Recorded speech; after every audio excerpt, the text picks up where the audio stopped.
2019లో జగన్మోహన్ రెడ్డి ప్రభుత్వం వచ్చిన తర్వాత 2024 వరకు అంటే ఈ 5 ఏళ్లలో ప్రతి శాఖలో అవినీతి జరిగింది చెప్పడానికే మేము ఎప్పటికప్పుడు ప్రెస్ మీట్లు పెట్టి చెబుతున్నామే తప్ప మేము అధికారంలోకి వచ్చాక మేము చేయాల్సిన పనులు మేము చేస్తూనే ఉన్నాం. జరగాల్సిన విచారణ జరుగుతుంది. అరెస్ట్ అవ్వాల్సిన తొందరలో అరెస్ట్ అవుతారు, జైలుకి వెళ్ళాల్సిన జైలుకి వెళ్తారు. కానీ ఈ మీడియా సమావేశాల ద్వారా ప్రజలకు వాస్తవాలు తెలుస్తుంది. ఈ 5 ఏళ్లలో ఇంత అవినీతి చేశారా, ఇంత తినేశారా, ఇంత మింగేశారా అనే విషయాన్ని ప్రజలు తెలియాలని ఆలోచనతోనే ప్రెస్ మీట్లు ఎప్పటికప్పుడు పెడుతున్నాం. ఎందుకంటే ఇప్పుడు అధికారంలో మేము ఉన్నాం, కానీ జరిగిన తప్పుల్ని ప్రజలు తెలియాల్సిన బాధ్యత కూటమి ప్రభుత్వం ఉంది. కాబట్టి మేము ఎప్పటికప్పుడు ఏ విషయం ఉన్నా కూడా సరే, తిరుపతిలో కానీ రాష్ట్రంలో కానీ టీటీడీ ఇష్యూస్ కానీ, టీడీఆర్ బాండ్ స్కామ్ కానీ, మున్సిపల్ శాఖలో స్కామ్ కానీ ప్రతి శాఖలో మొన్న చూసాం. ఎగ్ పఫ్లు కూడా 3 కోట్లకి ఎగ్ పఫ్లు తిన్నారట ఆయన. అలా ఒకటి కాదు, అన్ని విషయాల మీద మాట్లాడడానికే మీడియా సమావేశం ఏర్పాటు చేస్తున్నాం. దాన్ని సహకరిస్తున్న మీడియా మిత్రులకు ధన్యవాదాలు తెలియజేస్తూ, తిరుమల తిరుపతి దేవస్థానంలో ఈ ప్రభుత్వం వచ్చాక ప్రక్షాళన మొదలైంది వాస్తవం. మనం చూసాం. శ్రీవాణి ట్రస్ట్ నిధులు కానివ్వండి, ఇంజనీరింగ్ డిపార్ట్మెంట్లో నిధులు కానివ్వండి, దుర్వినియోగం జరిగిందని చెప్పి గత ప్రభుత్వంలో మేము అనేక ఆరోపణలు చేసిన కూటమి ప్రభుత్వం రావడంతో ముఖ్యమంత్రి చంద్రబాబు గారు, మా ఉప ముఖ్యమంత్రి పవన్ కళ్యాణ్ గారు తిరుమలను ప్రక్షాళన చేయని భాగంలో అనేక ఇష్యూస్ బయట పెడుతున్నాం. జరిగిన మొత్తం బయట తీసుకురావడానికి ఒక విజిలెన్స్ కమిటీ వేసాం కరీముల్లా గారి నాయకత్వంలో. అది జరుగుతోంది. మీ అందరూ కూడా తెలుసు ఏం జరుగుతోంది. దాంట్లో ఇప్పటికే దానికి సంబంధించి 6 మందికి నోటీసులు ఇచ్చారని చెప్పి సమాచారం ఉంది. మాజీ చైర్మన్లు 2 వైవి సుబ్బారెడ్డి గారు, కరుణాకర్ రెడ్డి గారికి, అలాగే మాజీ ఈఓలు 2 జవహర్ రెడ్డి గారికి, ధర్మారెడ్డి గారికి, అలాగే ఫైనాన్స్ డిపార్ట్మెంట్ చూస్తున్న బాలాజీ గారికి, ఇంజనీరింగ్ డిపార్ట్మెంట్ నాగేశ్వరరావు గారికి, వీళ్ళందరూ కూడా నోటీసులు ఇచ్చారంట సమాచారం. ఖచ్చితంగా ఇంకా మిగతా కొంతమంది ఉన్నారు, వాళ్ళకి కూడా నోటీసులు అందుతాయి. అసలు మేము ఒకటే తిరుపతి స్థానికులుగా మేమందరం కూడా ఒక జనసేన పార్టీ నాయకులుగా కాకుండా తిరుపతి స్థానికులుగా మాకంతా ఒక విన్నపం ఉంది. రేపు ఆ విషయాన్ని మేము చంద్రబాబు గారి దృష్టికి, పవన్ కళ్యాణ్ గారి దృష్టికి కూడా తీసుకెళ్తాం. కొన్ని వేల మంది తిరుపతి ప్రజల కోరిక ప్రకారం టీటీడీలో కొన్ని సవరణ చేయాల్సి వస్తుంది. అది ఈఓ గారు ఈ ప్రెస్ మీట్ ద్వారా తెలుసుకోవాలి. అలాగే ఈ విషయాన్ని మేము ఈఓ గారి దృష్టికి, అలాగే సీఎం గారి దృష్టికి, పవన్ కళ్యాణ్ గారి దృష్టికి తీసుకెళ్ళి ఈ విషయమైన మాట్లాడతాం. ఏంటి విషయాలంటే, శ్రీవాణి ట్రస్ట్ మనకు తెలుసు 1350 కోట్లు పైన వసూలయ్యాయి. ఇప్పటికీ 1500 కోట్లు దాటాయి. దాంట్లో ఎంత అవినీతి జరిగిందో పక్కన పెడితే 350 కోట్లు పెట్టి గుళ్ళ నిర్మించామన్నారు. అది ఎక్కడ గుళ్ళ నిర్మించారో తెలీదు. ఇంతవరకు ఆ గుళ్ళ డేటా లేదు. ఇంజనీరింగ్ డిపార్ట్మెంట్ వాళ్ళు తెలుసున్నారు. మొన్న కాలిపోయింది, దీపంతో కాలిపోయింది. అది మనకు తెలిసిన కథ, ఎపిసోడ్ 1. మళ్ళా నిన్నెవరో మాట్లాడుతూ 540 కోట్లు గోవిందరాజస్వామి సత్రాలు కొట్టేసి కొత్తగా నిర్మించడానికి శ్రీవాణి ట్రస్ట్ డబ్బులు వాడుతున్నారని చెప్పారు. ఓకే, అది నిజమా అబద్ధమా మనకు తెలియదు. ప్రజల్లో ఉన్న టాక్ కానివ్వండి, అది టీటీడీ వచ్చి తెలియాలి. టీటీడీ నిధులతో కడతా ఉందా, శ్రీవాణి నిధులతో కడతా ఉందా, అది మనకి డేటా రావాల్సి ఉంది. మేము అడిగేది ఏమంటే, శ్రీవాణి ట్రస్ట్ నిధులతో మీరు వీలుంటే బైలాని సవరణ చేసి శ్రీవాణి ట్రస్ట్ గుళ్ళతో ఏదైతే నిర్మాణం చేసి పునర్నిర్మాణం చేస్తున్నారో దాంతోపాటు తిరుపతిలో మధ్యతరగతి కుటుంబాలకి కళ్యాణ మండపాలు నిర్మించండి.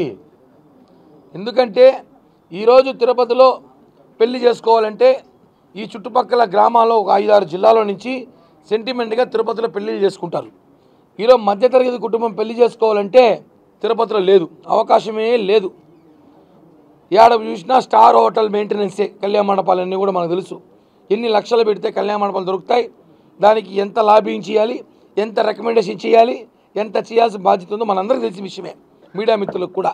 మనం మేమేమంటామంటే, టీటీడీకి సంబంధించిన ల్యాండ్లు ఉన్నాయి, అనేక ల్యాండ్లు ఉన్నాయి, హత్తిరాంజీ మఠం సంబంధించిన ల్యాండ్లు ఉన్నాయి. వీళ్ళు కూర్చొని మాట్లాడుకొని తిరుపతిలో ఉన్న భక్తులకి, స్థానికులకి తిరుపతి చుట్టుపక్కల ఉన్న స్థానికులకి ఒక మధ్యతరగతి కుటుంబాలకి పెళ్లి చేసుకునే విధంగా కళ్యాణ మండపాలు నిర్మిస్తే శ్రీవాణి ట్రస్ట్ డబ్బులతో చాలా బాగుంటుంది కదా. ఎందుకంటే ఈరోజు ఏదైతే శ్రీనివాస కళ్యాణ మండపం ఉంది తిరుపతిలో, గతంలో 10,000కి ఇచ్చేవాళ్ళు, ఈరోజు 1,60,000 చేశారు. దాన్ని ఏసీ చేసి టీటీడీ ఎంప్లాయీస్కి 80,000కి ఇస్తున్నారు. పద్మావతి కళ్యాణ మండపాలు ఉన్నాయి, తోలప్ప గార్డెన్స్ ఉంది, సీతారామ కళ్యాణ మండపం ఉంది, కోదండ రామస్వామి కళ్యాణ మండపం ఉంది. మొత్తం కలిపితే 12-13 కళ్యాణ మండపాలు తిరుపతిలో ఉన్నాయి. కానీ తిరుపతిలో నిత్యం రోజుకి 50-60 పెళ్ళిళ్ళు జరుగుతాయి. ఇక్కడ దొరక్కే అక్కడ చేసుకుంటున్నారు. అవకాశం కల్పిస్తే బాగుంది టీటీడీ. అలాగే కళ్యాణ మండపాలు కడుతున్నామని చెబితే 100 కోట్ల విరాళాలు వస్తాయి. టీటీడీ పేరుతో సామాన్య భక్తులకి సామాన్య ప్రజలకి కడుతున్నామని చెబితే 100 కోట్ల విరాళాలు వస్తాయి కదా. అందుకే జనసేన పార్టీ తరఫున ఒక స్థానికులుగా మేమందరం కూడా ఈ ఒక్క విన్నపాన్ని ముఖ్యమంత్రి చంద్రబాబు గారికి, డిప్యూటీ సీఎం పవన్ కళ్యాణ్ గారి దృష్టికి తీసుకెళ్ళి శ్రీవాణి ట్రస్ట్ నిధులతో గుళ్ళ నిర్మాణంతో పాటు ఎక్కడ చేశారు, పోయినసారి గుళ్ళ నిర్మాణం చెప్పి చాలా మోసం చేసి గుడికి 10 లక్షలు 25 లక్షలు అని చెప్పి దాదాపు 2,500 గుళ్ళకు డబ్బులు ఇచ్చి పెద్ద స్కామ్ జరిగింది. అలా కాకుండా మనిషికి కనిపించే విధంగా, ప్రతి ఒక్కరి కంటే కనిపించే విధంగా, ఎలాగో స్థలాలు కబ్జాలు గురి కాకుండా ఉన్న స్థలాలలో మంచి కళ్యాణ మండపాలు కడితే మధ్యతరగతి కుటుంబాలు తిరుపతిలో పెళ్లిళ్ళు చేసుకునే అవకాశం ఉంటుంది. అదేవిధంగా బి సెంటర్ సి సెంటర్లో ఉన్న టీటీడీ కళ్యాణ మండపాలన్నీ కూడా గత ప్రభుత్వంలో వైసీపీ నాయకులు ఎమ్మెల్యేలు ఎంపీలు ఎవరైతే ఉన్నారో వాళ్ళ అనుచరులకి టెండర్ ప్రకారం తీయించారు. కొన్ని వందల టీటీడీ కళ్యాణ మండపాలు బి సెంటర్ సి సెంటర్లో వాళ్ళ అనుచరులకి తీసిచ్చారు మెయింటెనెన్స్ కింద. అది ఏమైనా ఇప్పుడు దాని మీద ఎన్ఫోర్స్మెంట్ ఒక ఎంక్వైరీ చేసి ఇమ్మని చెప్పి గత ప్రభుత్వం ఇచ్చింది. ఎంతవరకు ఇచ్చింది? ఇంతవరకు రాలేదు. కళ్యాణ మండపాల్లో అది ఎంతవరకు ఉంది, ఏంటి పరిస్థితి, ఇంతవరకు రిపోర్ట్ రాలేదు. ఇవన్నీ కూడా విచారించిన భాగం టీటీడీ మీద ఉంది. అలాగే ఈ నిధులతోనే ఎక్కడైతే ఉదాహరణకి బాకరాపేటలో కళ్యాణ మండపం ఉంది, పీలేరులో కళ్యాణ మండపం ఉంది, సత్యవేలో కళ్యాణ మండపం ఉంది. టీటీడీ కళ్యాణ మండపం ఎక్కడైతే ఉన్నాయో అవన్నీ కూడా పరిశీలించి ఒకసారి అవన్నీ కూడా శ్రీవాణి నిధుల డబ్బులు ఎలా ఉన్నాయి కాబట్టి దాంతో మంచిగా మోడరేట్ చేసి రెడీ చేస్తే ఇంకా అక్కడున్న వాళ్ళు కూడా టీటీడీ కళ్యాణ మండపంలో పెళ్లి చేసుకునే సెంటిమెంట్ ఉంటుంది. అందరికి కూడా టీటీడీ ఒక ప్రతిష్టను కాపాడాల్సిన అవసరం ఉంటుంది. కాబట్టి ఇవన్నీ కూడా తిరుమల తిరుపతి దేవస్థానం వాళ్ళు ఆలోచించాల్సిన అవసరం ఉంది. ఎందుకంటే ఈ ప్రెస్ మీట్ ద్వారా వాళ్ళకి తెలియజేసి ఏమంటే సామాన్య ప్రజలు సామాన్య భక్తులు టీటీడీలో ఏం కోరుకుంటున్నారో అందులో భాగంగా ఇది ఒకటి అవసరమని చెప్పి తెలియజేస్తూ ఈ విషయాన్నే గవర్నమెంట్ దృష్టికి కూడా తీసుకెళ్ళి ఒక లెటర్ రాస్తా. పవన్ కళ్యాణ్ గారి స్వయాన కలిసి ఈ ఒక్క ఎవరైతే కోరుకున్నారో ప్రజలు దీన్ని వారి చేతికి అందజేస్తా. ఎందుకంటే తిరుపతిలో మనం చూస్తుంటాం ఈరోజు పెళ్లిళ్ళు చేయాలంటే పరిస్థితి ఎలా ఉందో. డబ్బులున్న వాళ్ళు చేసుకోండి, కాదని చెప్పట్ల. ఎవడి స్థాయిలో కెపాసిటీ పందాలు బట్టి చేసుకోండి, మేము వద్దని చెప్పట్ల. మధ్యతరగతి కుటుంబాలు పెళ్లి చేసుకోవాలంటే చాలా పరిస్థితులు దీనమైన పరిస్థితులు ఉన్నాయి తిరుపతిలో.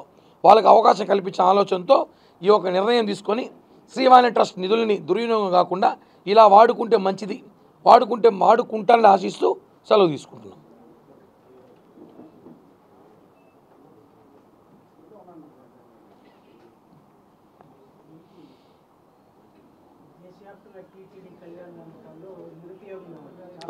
చాలా చోట్ల 275 కళ్యాణ మండపాలు ఉన్నాయంట.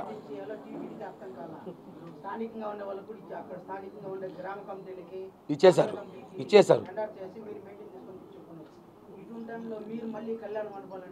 తిరుపతిలో నిర్మించండి. తిరుపతిలో అవసరం ఉంది. ఎందుకంటే ఈ 2-3 జిల్లాలకు సంబంధించి తిరుపతిలో పెళ్లి చేసుకోవడానికి మనం చూసుంటాం. చిన్న హోటల్లో కూడా పెళ్లి చేస్తారు 5-6 లక్షలు డబ్బు కట్టేసి. అంటే ఏంటి, కళ్యాణ మండపం లేకే కదా. తిరుపతిలో లాంటి ప్లేస్లో ఎన్ని కళ్యాణ మండపాలు కట్టినా ఎప్పటికి ఫుల్ అవుతాయి. ఎందుకంటే తిరుపతి అటువంటి ప్లేసు. బయట ఉన్న కళ్యాణ మండపాలు రెడీ చేస్తే అక్కడ పెళ్లిళ్ళు చేసుకుంటారు. సదుపాయం లేకే కదా ఇక్కడికి వస్తున్నారు. ప్రతి కళ్యాణ మండపాన్ని కూడా డెవలప్మెంట్ టీటీడీ నిధులు డెవలప్మెంట్ చేస్తే మంచిగా ఉంటుంది. అది టీటీడీ ఈఓ గారు చెప్తున్నాం. ఆ విషయాన్ని మేము దృష్టి పెట్టి ఖచ్చితంగా ఇది ఒక తిరుపతి ప్రజల కోరిక మేరకు ఈ కళ్యాణ మండపాల ఇష్యూ కూడా తిరుపతి ప్రజల కోరిక. కళ్యాణ మండపాలు కావాలి, సరిపోవట్లేదు.